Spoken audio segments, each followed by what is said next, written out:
viață, frații mei au fost pe loc. Valentin și cu Andrei, frați de suflet, frații mei. Banii vin și banii pleacă, dar voi n-ați plecat cu ei. Hei, asta-i bogăția mea, frații mei, și inima.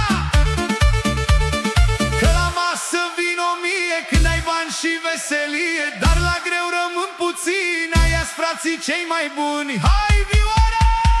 La mulți ani, Valentin, să ai sufletul senin, sănătate și noroc și iubire cât în cap pe loc. La mulți ani, fratele meu, să te țină Dumnezeu, Virgil, Andrei și Focus bun, pentru tine tot ce-i bun.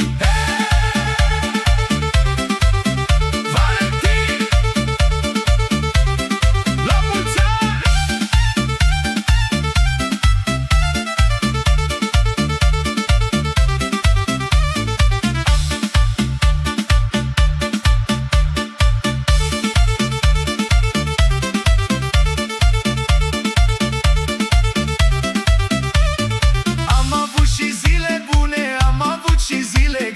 Dar când frații sunt aproape, treci mai ușor peste ele. Nu ne leagă același sânge, dar ne leagă ce-am trăit. Cine lângă tine ajunge când e greu e frate adevărat.